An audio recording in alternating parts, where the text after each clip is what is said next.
Welcome to the RadioU podcast. Coming up, Krispy Kreme is going to the moon. Also, did Elon Musk just come up with the worst idea ever? All that and more on the way next. Thanks for checking out the RadioU podcast. Allie, when is the last time you left a rating or a review for a podcast? I don't know. Maybe the one I left for Talking Baseball a couple years ago. So you've done it? I've done it at least once because they were like, you can enter into this giveaway if you rate our podcast. Oh. Or like, we'll read your comment or something. Yeah. I don't remember, but I think that's the last one I did. I don't think I've ever left. I've probably rated some, but I've never reviewed any. Okay. And, I think that needs to change.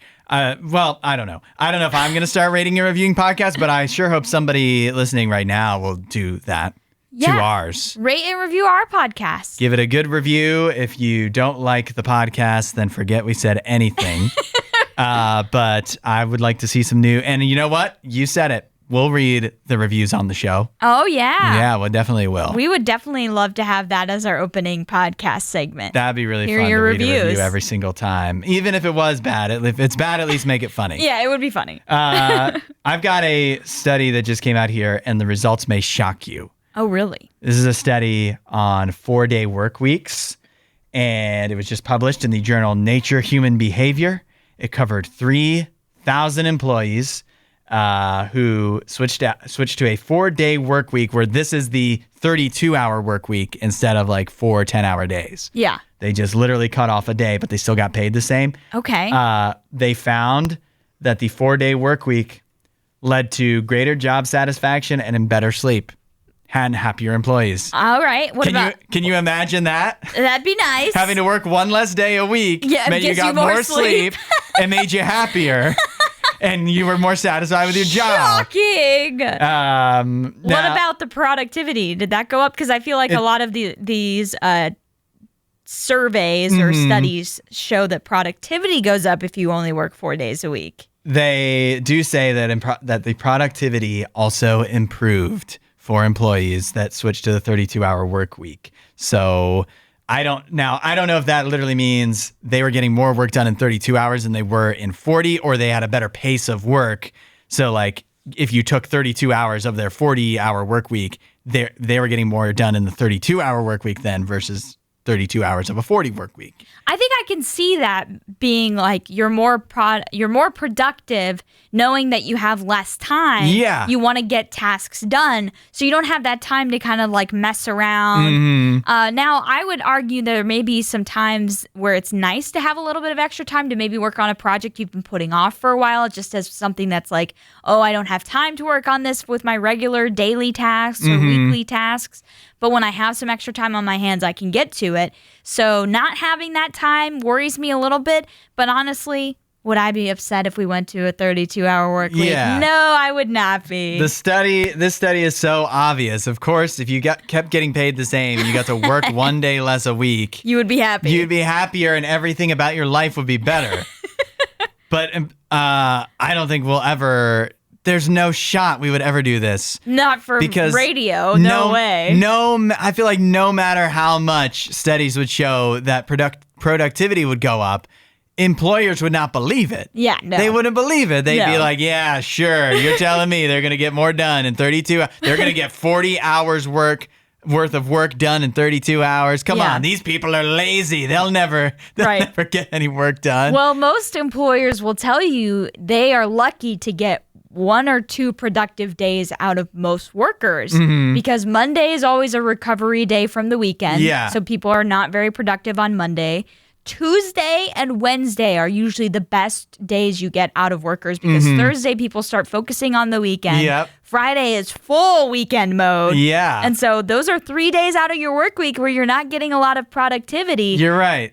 So I think, it's not a terrible idea to want to increase that. And I believe that a 4-day work week would help. I think you're right that like you can throw away 3 days of the work week. Yeah. We do basically nothing. And I don't just mean us, because we do basically nothing all the time because we work in a radio station. I mean, I feel like I'm pretty busy. We aren't doing real work, though. What? This does not count as real work. What? We're just standing here talking. I mean, yesterday If you go to another job and a boss saw us doing what we're doing right now, he would say, Get back to work. Yeah. So this is not real work. Fair enough. But also, I think we should just have a 2-day work week. A 2-day work week? Yeah, you said 3 days, throw them out. Well, I was saying that when people are used to the 40-hour grind, they don't put in as much effort. And so employers are lucky to get 2 really productive days out of employees. But I think if you shrunk that down to only 4 days, you would get suddenly more productive, because if you have less days to work with, the percentage goes up. Do you think that that would only be a temporary fix, though? Like once we got used to 4 days, yeah, I think then we'd only have one productive day a week. Right. I think that's the biggest argument against this, is that people will just eventually get used to a 4-day work week, and it'll just feel like a normal work week and nothing special about it. I'll tell you, I sure would like to find out. Yeah. For those that have kids, I would imagine it'd be nice to have like an extra day at home. If your kids are in school, you have an extra day to be at home, clean, do laundry, whatever. Yeah, imagine that. Yeah. I don't think, for our job though, I wouldn't want to go less than 4 for our job. I would agree, but also I feel like our job is uniquely situated where, we do need to be here 5 days, because not everyone, even if this becomes a global thing, is going to switch to a 4-day work week. So we still need to join people on their commute in and out of work. Yeah, we do. I think I've suggested this before, but what if we go to 4 days, but we do shows for 7 days? We just do shows all week. But all week long? Yeah, we record 2 shows a day. Oh, yeah. So like we do a live show and record one? I think it's a win-win. People hear us more. We come to work less. But then there'd be one where it's just not live, and that's not fun. Better than nothing. But it's still, I think it's just better for us to be with people live. You know what? You know this. We can fake it. They don't have to know. What they don't know won't hurt them. Our top story today, Elon Musk wants to bring back Vine. 8772 RadioU. He wants to bring back Vine, but in AI form. He posted this out on X. Allie, what does this mean? What is AI Vine? I have no idea, but all I know is the last thing we need, Elon Musk, is more AI. I'm sick of it.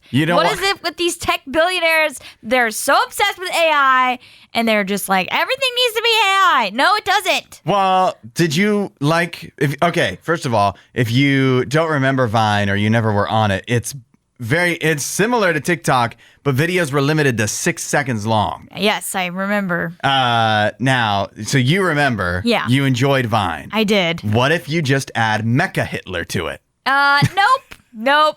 No, That's Elon Musk's proposition here. I don't like it. We need to bring back Vine, but just bringing it back the way it was, not good enough. We need to add AI slop. Well, I get that bringing it back as it was probably not going to work. It doesn't make sense. There's TikTok, there's Instagram Reels, there's YouTube Shorts, Facebook Reels. All of those are the same type of thing, and probably better because they're longer than 6 seconds. But I also just feel like Vine, I don't know if the same type of humor that worked on Vine, the same type of stuff, can really translate now. I mean, I don't think bringing back Vine the way it was does not make sense. No. But I don't know that the answer is AI, because absolutely not. I presume that means just making it like a place where it's a feed where you also, like, if you're posting, you're generating stuff with AI. And so it's maybe all AI generated content, which, first of all, already exists in pretty high numbers in my TikTok. Yeah. And secondly, there's just many AI generators already. We don't need to add one more. No. I don't know what brilliant businessman Elon Musk is thinking. I really don't know either, because I just feel like it's dumb to create a platform that's like either specifically for AI video, as in like all you're watching is AI video, or it helps you make AI videos because it's like that's not what Vine was all about anyways. And also we have plenty of platforms that already offer that ability for you to make AI generated content. So you don't need another thing. So yeah, I just think for whatever reason, these tech billionaires are obsessed with artificial intelligence and they think it's the new frontier, which in some ways it has been. But I feel like we're all just getting way too much of it. What are we missing? What are we missing? Well, yeah, what is Elon Musk is a genius, right? So what are we missing? What does he know? What is his idea that he simply laid out by saying bring back Vine but in AI form? What are we not understanding about this? Because we have our small, regular person brains. We have our small brains. And not an Elon Musk brain. Our small pea brains can't handle this. Once he brings back Vine in AI form, we're going to go, oh, that's what he meant and it made sense. No, there's nothing. I refuse to believe that there's anything that we're missing here. I think we fully see how dumb of an idea this is. Maybe a good day to go back and watch Vine compilations. Yes. We did get some sad news yesterday that wrestling legend Hulk Hogan passed away. He was 71 years old, and the reports that I've seen say that it was a cardiac arrest situation. Now, there's also reports that I don't know if they're necessarily confirmed, but like leading up to his death yesterday, he had not been in the best of health going into it. And he was 71, which, you're getting older. So still unfortunate, though. Such a legend, such a household name, and sad to find out about his death. Yeah, it really, really was. I feel like yesterday we were in here. We had Summer Given Day going on, and Nene came in, and he's like, hey, Hulk Hogan died. Yeah. Which... you never see Nene. I mean, I feel like we get to see the softer side of Nene, the more quiet side. But this was like a more like reserved, like somber sad Nene. Yeah. So, but yeah, absolutely sad. I've been seeing a whole bunch of tributes and memories of Hulk Hogan content and videos and all that stuff on my feed recently. And something cool I actually saw, which I was like, oh, this is so awesome. I believe it was either earlier this year or last year, he actually got baptized with his wife. Oh, wow. Yeah, I didn't know what, his personal beliefs or faith was, but, certainly as a Christian myself, I would hope that, he was a professing Christian. Yeah. But yeah, I was like, that's really, really cool that he was able to have that, very sweet and tender moment with his wife. I'm sure she's cherishing that as well. Yeah, that I'd not heard of that, but that is good news if true. Hulk Hogan, by the way, is not his real name. Of course. I feel like you could have told me to get I'm sure you've heard this before that we all knew Hulk Hogan wasn't his real name. No, yeah. It's not even close to his real name. What is his real name? His real name is Terry Gene Bollea. Oh. Okay. And I feel like we knew Hulk Hogan was his real name. We must have heard what his real name is at some point through the years. I don't think I've ever heard that. And Terry Gene? Yeah, nobody could have told you that. Yeah. Unless they were a wrestling fanatic. And I'll be honest, I wrestling now, I definitely do not care. No. I've never really been into wrestling. I played some wrestling video games. But there is something so fascinating to me. And I do like watching highlights of I would say the heyday of wrestling when you had Hulk Hogan and Macho Man Randy Savage and Ric Flair. Yep. Yeah. I don't know. There was something about it. Maybe if I lived through that time, I might be a wrestling guy. Maybe. I know. Yeah. Those were the legends. They were the ones that helped the art form of wrestling kind of gain its popularity. Yeah. So, yeah, those are legends right there, and Hulk Hogan certainly will be missed. Speaking of Ric Flair, he put out a good tribute where he said, he was always there for me even when I didn't ask for him to be. He was one of the first to visit me when I was in the hospital with a 2% chance of living. I remember that. Yeah. And he prayed by my bedside. Hulk also lent me money when Reed was sick. Hulkster, no one will ever compare to you. Rest in peace, my friend. Yeah. So sweet. I think I got to stop. I think we got to go. I think we do. Yeah. Rest in peace, Hulk Hogan, a true legend. What you are about to hear may shock you, but a new study has found that men on dating apps routinely swipe right on women that are out of their league. What? What? 8772 RadioU. This was a big study done in the country that I'm just going to continue to call Czech Republic. And what they found was men often pursue women who receive far more swipes than they do. They call this aspirational pursuit. Basically, that no matter what you look like as a guy, you're going to be swiping right on women that are much more seen as much more desirable than you are. Whereas women, obviously, this is no surprise, they receive much more attention on dating apps. So, like, there's already an imbalance anyways. Yeah. But women are more selective with their swiping. They swipe on people only slightly less desirable than them typically. Yeah. They don't go down too, they know their worth and don't go down too much. Whereas guys are like, I'll just swipe right on any, there's no limit on the high end of how high I will swipe. They'll just, they're going to shoot their shot. They're going to try. Yeah. It's not really working though. The study also claims though that while guys are going to swipe right on women that are out of their league, it doesn't seem that it's not like that's panning them out beating for them. the odds. Yeah. They still, only 27 to 38% of swipes result in mutual matches. And successful matches tend to occur between users with similar popularity levels. Yeah. Yeah, that makes sense. I feel like my time on a dating app, I was very selective with swiping or whatever. It wasn't an app where you swiped. It was like one where you just liked a profile or not. But it was Hinge. But I do feel like for the most part, I wouldn't even really go through profiles. I would just wait to see who likes me. Yeah. I think women have that luxury. Like I said, there's an imbalance. We've talked before, the numbers of depending on the dating app, it's like 75% men. Yeah. So you're going to have way more. As a woman, you're going to be sitting there with a bajillion likes. And as a guy, you have to go through all the profiles because there's the numbers don't add up. Right. And so guys are already in a way at a disadvantage there. Yeah. And I will say as a man, I don't like the implication that we're swiping out of our league as if we're not supposed to, we're supposed to go, oh no, she's too beautiful for me. I don't know. How about we have some confidence? How about we think that there's more to us than meets the eye? Yeah. Fair enough. I feel like for the most part, if I was judging a guy's profile, looks are a part of it for sure. Kind of, that's the whole issue with dating apps, in my opinion, is that it's all looks based.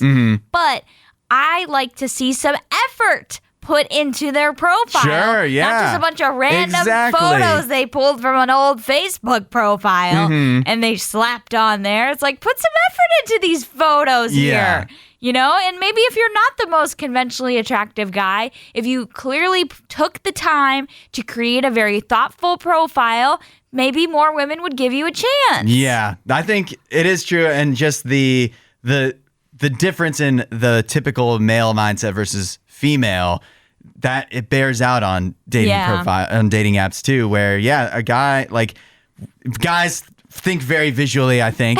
And so the pictures are a big deal to us, but then we think that's how women are viewing us as well. And the truth is, you can overcome. I think looks are still important. Yeah. There's a reason that you don't see a big divide in a couple and it's like, whoa, they're way hotter than. It doesn't usually work like that. It's very rare. It's always a big deal if you see something like that. Yeah. But you can overcome as a guy some of the looks if you're deficient by having a good profile and personality and showcasing that. Yes, absolutely. It worked for me. Get your popcorn ready. It's our Friday tradition, the weekend watch list, letting you know which movies are new you could be watching in theaters and at home this weekend. And this is the biggest movie weekend of the year. Okay. This is the closest this year has to Barbenheimer. We've got 2 new movies to cover, and they are big ones. First of all, Fantastic Four: First Steps. Mr. Fantastic, Invisible Woman, Human Torch, and The Thing face their most daunting challenge yet as they defend Earth from Galactus and Silver Surfer. They literally just listed the characters. Yeah. Their most daunting challenge yet. It's the first Fantastic Four movie. I don't like the description. Not quite, but it first of this new iteration. Yeah. These characters do not exist previously. In the MCU. Yeah. Yeah. It has an 88% on Rotten Tomatoes. Okay. Kyle Smith of the Wall Street Journal says, in getting back to basics, First Steps proves to be easily the best superhero movie of the year. All right. That's pretty high praise because I feel like Superman, a lot of people said that was the best. Is that a compliment of this movie or a subtle jab at Superman from Kyle Smith? Maybe a subtle jab, but also I feel like over the past few years, the hero movies been a little weak. They have been weak. The standards are low. I can't even tell you right now what other superhero movies Okay, Thunderbolts was earlier this year. I haven't seen any of them yet. And Captain America. Oh, yeah.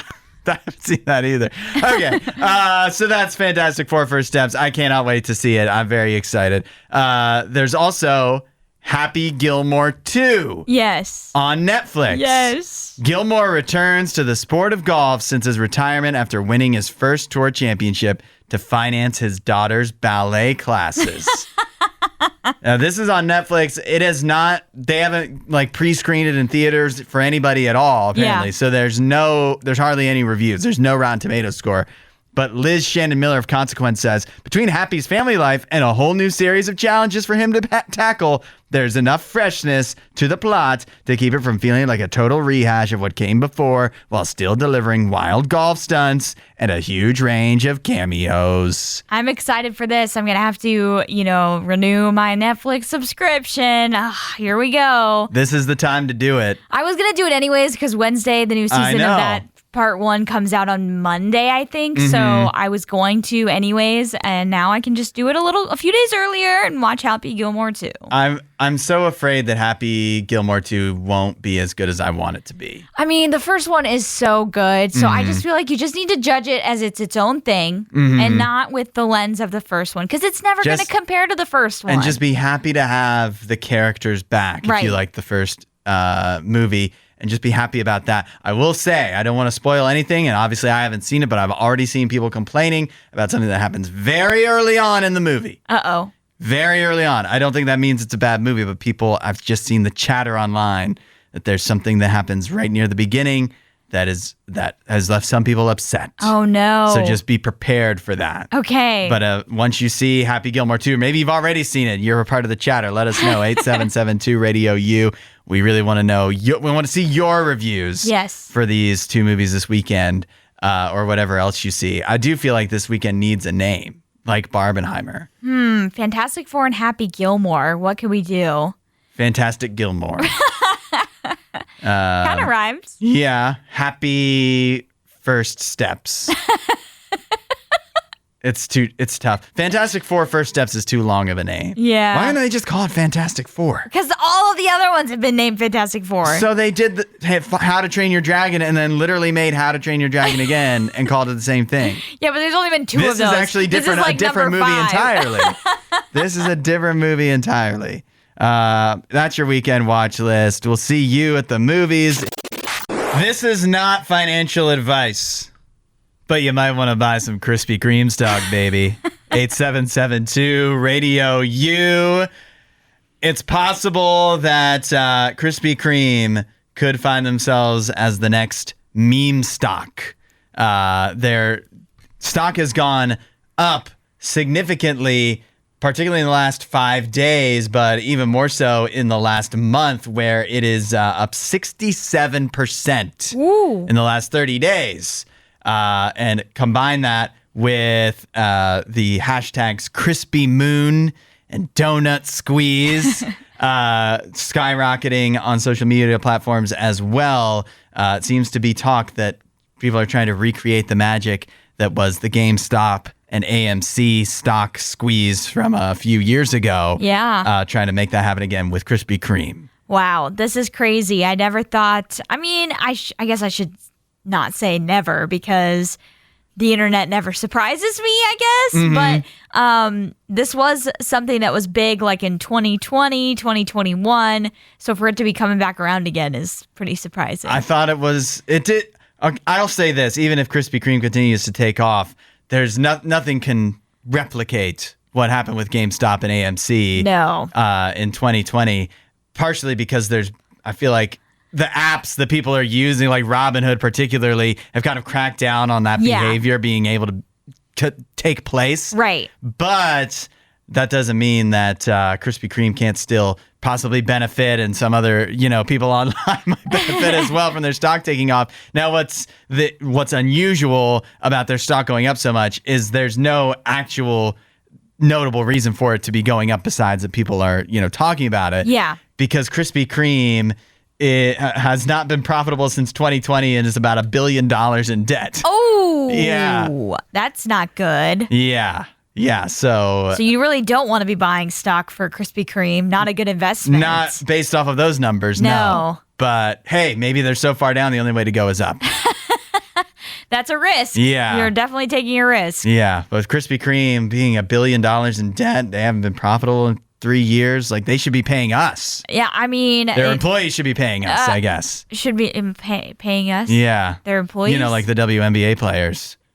What do you mean? Oh, if they're not profitable, they should be giving us money to go there. No, that's not at all. To watch it. That's not at all what we were saying about the WNBA players. That's what I heard. No, what I said about the WNBA players was, there's a difference between saying we owe you money and we want a raise. The Krispy Kreme employees should be paying Krispy Kreme to work there.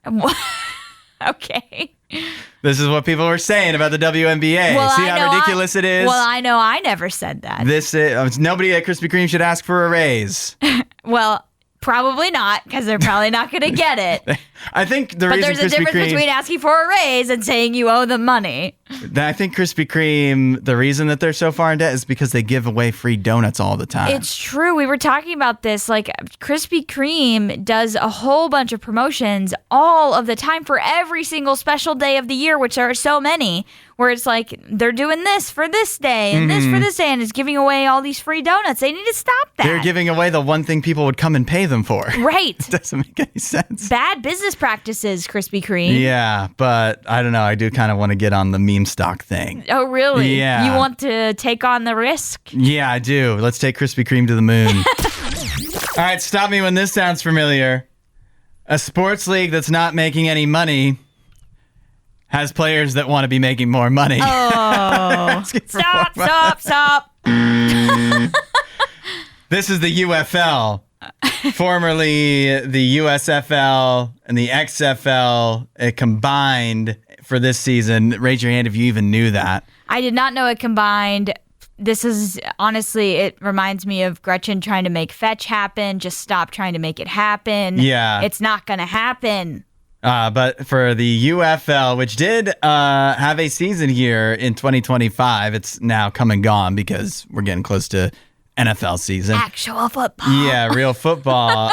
But the UFL, the United Football League, is in the news because, I mean, it is true their players are asking for more money. Their Players Association received a proposal earlier this week, and they said it was unacceptable. It seems that all of the quarterbacks in the UFL are going to neglect to attend the UFL quarterback training camp this weekend.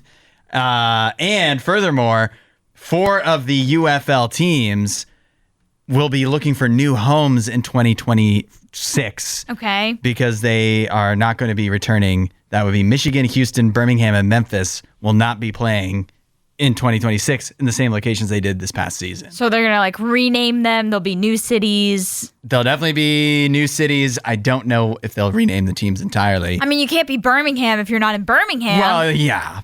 Yeah, but I mean, whatever the Birmingham team is, raise your hand if you know. I don't. I don't either. Hands are down. I know Michigan is the Panthers because they're given as the example here. The Panthers actually had an increase in attendance in 2025.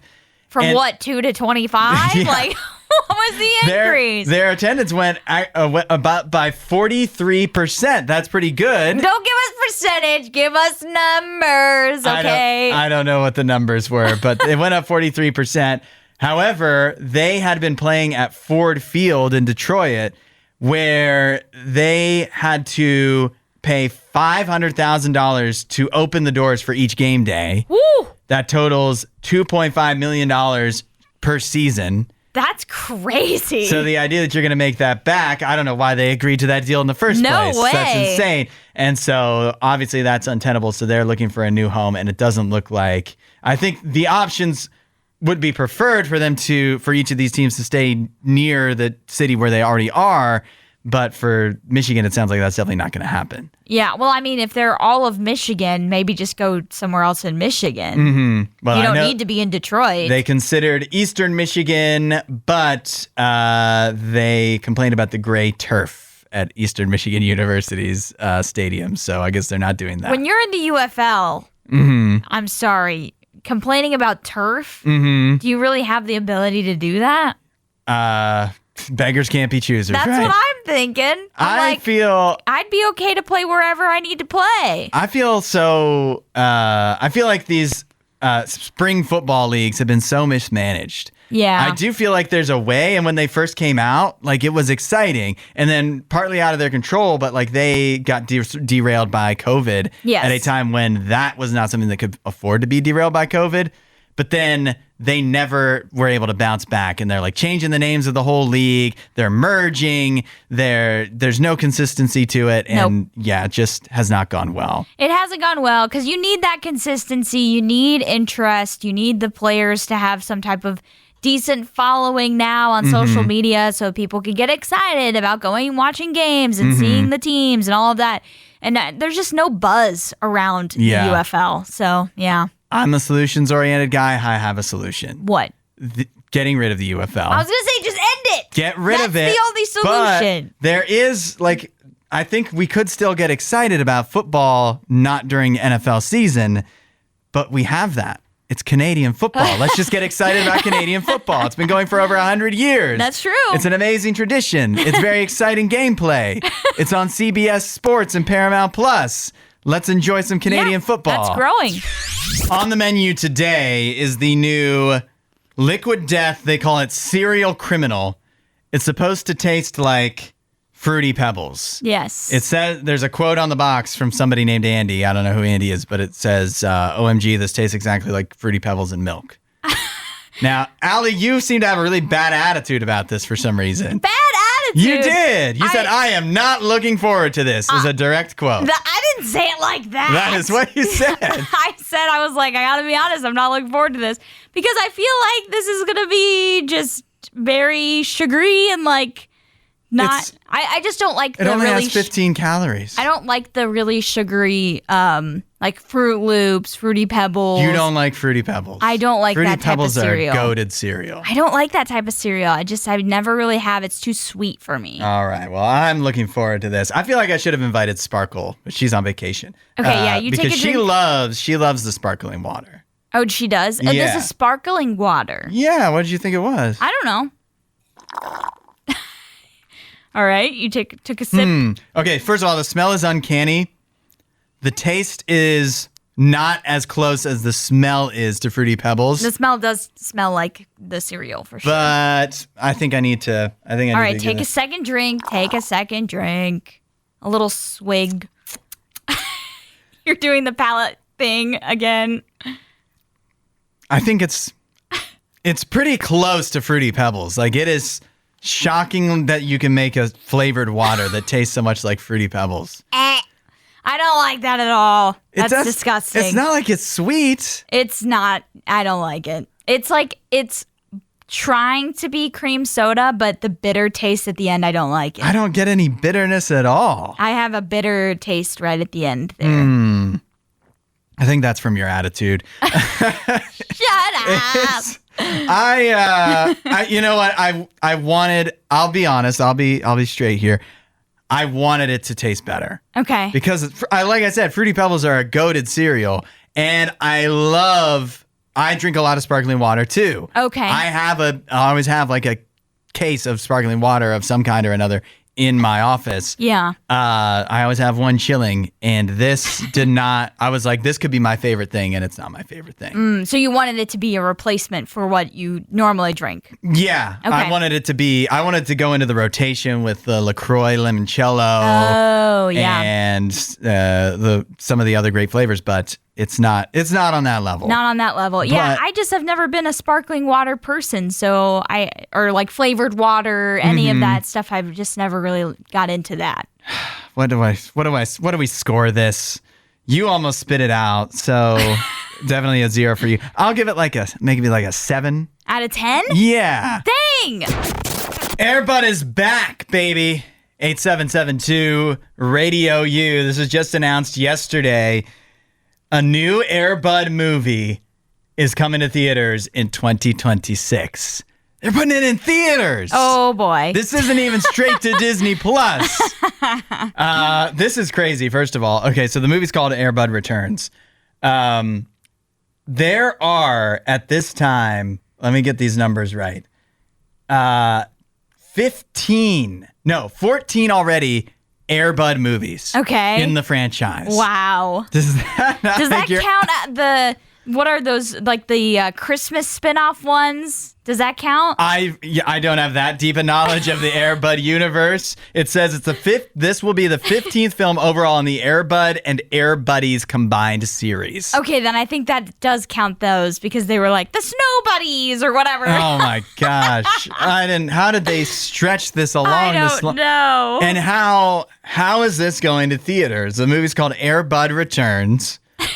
I have a synopsis here because aren't you, as I am, curious of how, like, the Airbud premise, if you think about it now, it makes no sense. Oh no, the dog playing basketball. Yeah.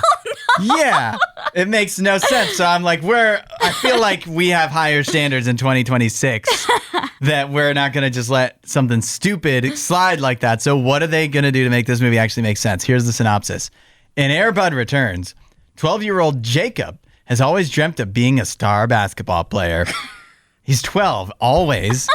After the passing of his father. Why? No! Why? No, Why is not tragedy. Why is the amount of children that have their parents die in movies It's, yeah. unfathomable? Stop fridging the parents. That dream felt even more impossible. But everything changes when he and his mom move into his dad's childhood home in Fernfield. There, Jacob discovers an original VHS of the Airbud movie. No way, his dad was the original. No. In his father's belongings and has a chance meeting of a stray golden retriever he names Buddy. Together they embark on a journey of healing, unite a team of misfits, of course, and chase a championship. Through it all, they learn to play from the heart, believe in each other, and always take the shot. Okay, the part that's the most unbelievable part to me, a stray, full-blooded, fully bred golden retriever. Yeah. Yeah, right. Well, it seems to me that Buddy, as he's called in this movie, must have some, like, mystical, magical properties. Oh. This is no mortal dog. No. He's a magical Airbud. Yeah, he's some kind of specter, some kind of ghost or something like that. He's a ghost. Oh, no. This sounds so outrageous. It does. But they're doing it, and it's coming to theaters in July of next year. I mean, I remember watching the original Airbud as a kid. We had it on VHS, so that VHS tape thing, that definitely tracks. But who still has a VCR? How was he able to watch this? Well, I guess it's his dad's childhood home. Maybe it's not been touched since his dad lived there. Okay, so it's just been As left a child. abandoned. It was abandoned, yeah. It's a fixer-upper. His grandparents are not there, maybe? Are they? You know what I'm hearing from you? You're asking questions. That means you're intrigued. That means the only way to get those questions answered is by seeing the movie in 2026. There's no way I'm paying to see this. There's zero chance. Somebody has to go see Airbud Returns in 2026. It won't be me. And report back. We need to know. We need all of the holes. The juicy questions. Yeah, need to be answered. We have another space update on an interstellar object. This one is actually different than the one that we recently talked about. It is. This is the third interstellar object that we have seen in our solar system. And we just had a different one. We had one that was the fourth that we were talking about. What are the odds? What are the odds, right? Which I don't think the one that we talked about earlier has actually made it into our solar system yet. It's going to. But this one is called Atlas. It's a comet that was actually seen for the first time, I think, in March of this year. And so we've been viewing it and looking at it, trying to see what it's all about, what it's doing. What does it stand for? Atlas? I don't know. It probably is an acronym. They also just call it 3I, which is Third Interstellar. Okay. So, but intuitive. The more fun name is Atlas. So that's what we'll call it. But yes, and so we kind of know a little bit more about it because we've been observing it since March, and it'll actually leave our solar system towards the end of this year. So it's moving quite quickly, around 37 miles per second. Yikes. Is how fast this thing's going. But there are some astronomers in a recent study that have asked an intriguing question about Atlas. Is this object actually alien technology? Is it an alien probe? What have they noticed about it that makes them wonder that? Nothing, other than that it's interstellar. There's no evidence to say that it's alien technology, no evidence to say that it's a probe.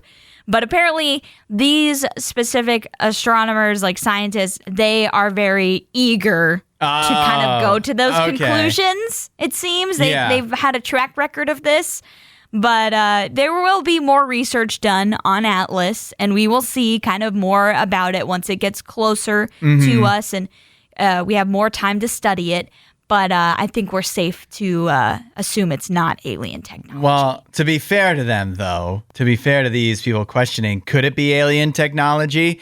What hubris of us to assume that we know what it is when it's so far away. I mean, fair enough. It is in our solar system, so it's easier for us to study it than it not being in our solar system. True. But I think for the most part, we've studied comets for a while, and there's nothing to really suggest that they're from aliens. There's also nothing to suggest that aliens exist.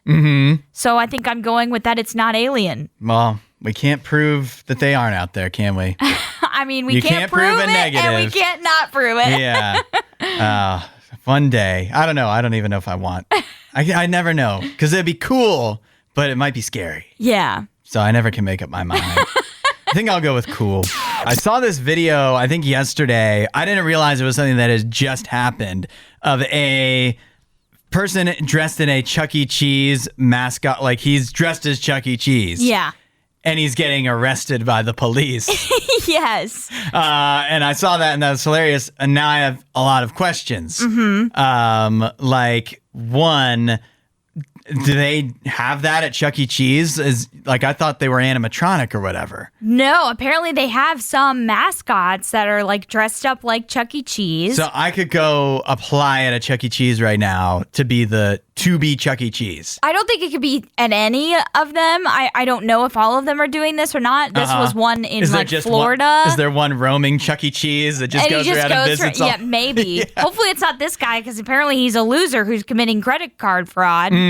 That's why he got arrested. I guess that leads me to my next question was, because I didn't know if they have people that dress up like Chuck E. Cheese. Was this just his costume for committing crimes? Oh, maybe. Instead his of disguise. wearing, instead of wearing like a ski mask or something, he dresses as Chuck E. Cheese. He's a Chuck E. Cheese bandit. Yeah. No, this was just his everyday job.